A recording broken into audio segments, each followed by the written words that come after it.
Hello! So we have made a drawing of Wee Donkey herself.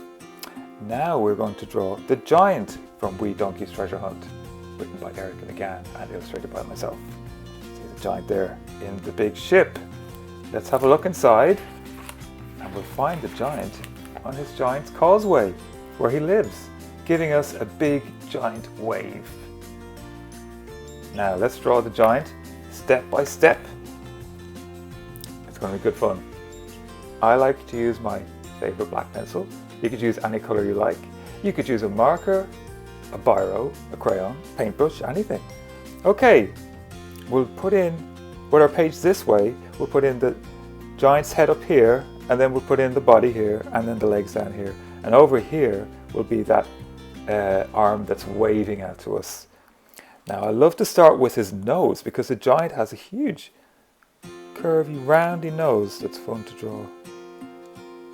Shape like this. Curvy nose. Okay? Then we'll put in his eyes. He's quite small. Black dots for eyes. Okay. So the giant's huge nose is falling over his huge mouth. Watch this. This curve coming down is one side of his mouth, and then coming up the other side of his mouth. So he has a huge nose that's falling over his big mouth. If we put in a tooth here with simple rectangle shape, you can see his expression. Now, okay, so this is good. Let's move on to the top of the giant's head. So it's a curvy shape going around up here. Right here, I'm going to go curving up and then come back down and there. Okay, next we'll put in his two ears. You ready? Now the giant has quite small little ears, a C shape on one side, and then flip it over for the other ear. Okay, next we're going to put in his beard.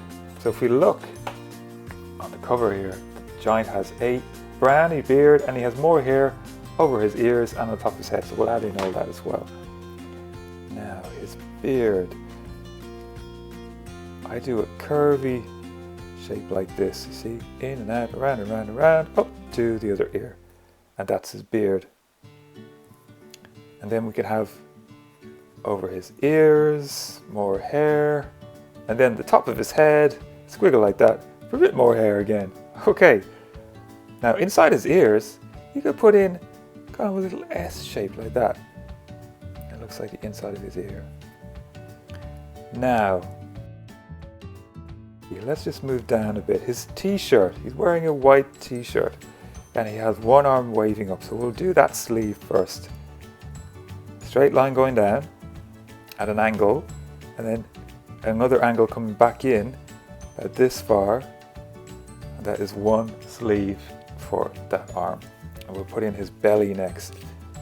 So up a little bit from there and curving a roundy shape because this is round belly down to there. Alright, now the other side will have another sleeve coming down here. So we'll go down, right there, and then down again at an angle, another straight line. Okay, and then again up a little, and then curving to about there. So he has a round belly.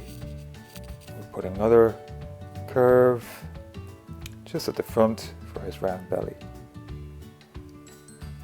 Now we'll put in his waving arm first over here.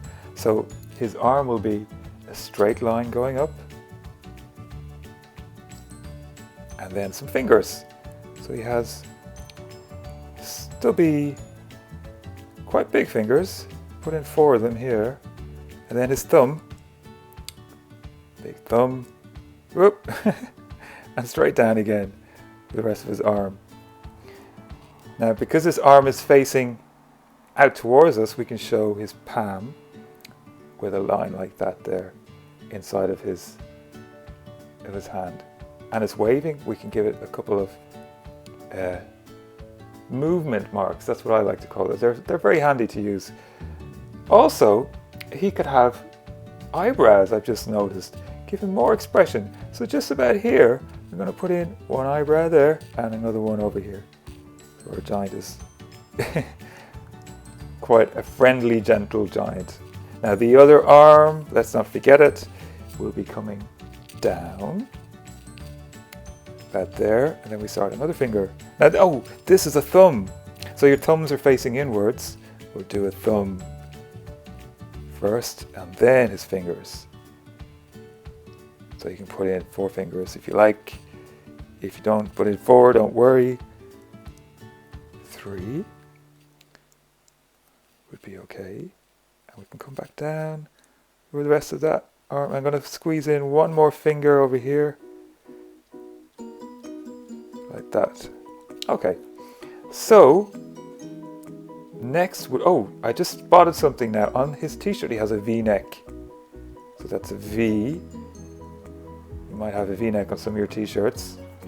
And our giant uses some lace, like you have on your shoe or on your boots, boot laces, to hold them together. And there are the holes there for his lace to come through. Okay. Now the kilt is what we call the sort of skirt that the giant is wearing. It is a simple shape to draw. We'll draw a line coming down here, and then a bit wavy at the front because it's material, and then the other side coming down like that. And at the front of the kilt is a thing called a sporran. Sporran! I hope I'm saying that okay. Now that is a rectangle to start with. Put it in about here. And then we put in a curvy shape, round shape like that. And on the sporran are 3 tassels. Now maybe they're not called tassels, but to me they look like the tassels that you might have on a curtain. So I'm doing 3 lines, 3 small lines. Okay, and then we'll do small circles underneath those lines. And then we'll do sort of triangle shapes. Look at this. One triangle, sort of joining up with the circle there. And these remind me of tassels. Putting in a couple of lines there for the fur on the tassel. Now, the kilt has an amazing pattern on it called tartan. And that can be tricky to draw, but we can keep it simple. We'll put in some lines. Coming down. 2 lines, 2 lines. Let's put another line here. Another line here. Maybe leave a gap. Put in another one here. Tartan patterns really vary a lot. And many families have their own special tartan pattern. Maybe your family has a tartan pattern. Fun to find out. We put more lines going across. Of course, you could have a different pattern completely on your kilt. You don't have to do what I'm doing. And maybe you don't want a kilt. Maybe your giant has tall, skinny legs in skinny jeans. Okay, so this giant is going to have his legs. I will do those in a sec. That's our tartan. He has quite big stubby legs, doesn't he? So let's put those in. A line coming down, and it'll be like this coming in a little bit. Now we'll do the rest of his foot. That's one leg. So coming that way and then curving just a little like this is his little toe, his pinky toe.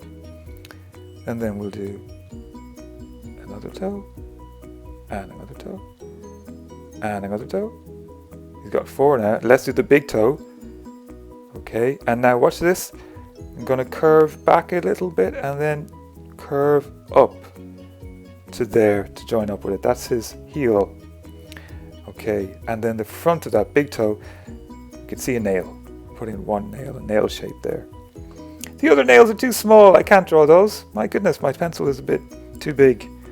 Now, the other leg will be just here, I think, yeah. And coming down again, and coming down again. Bit of an angle. We will put in that heel first, so it's curving a little, a funny shape, and then down to the big toe. Big toe up there like that. And then we can put in his smaller toes. 1, 2, 3, 4. Okay, so we've got 5 altogether, and put on a nail again for just that big toe. Okay, and there is our waving giant. I just see, if you want to colour in the beard, it would be a brown colour like in the book. And I'm going to put in a little line here, so you can see where the beard starts on his face. And if you'd like to share your drawing of our giant, you could use, or ask a grown-up to use, the hashtag WeDonkey, because he's from the book, We Donkey's Treasure Hunt, WeDonkeyArt. Okay, that was good fun. Thank you, bye bye.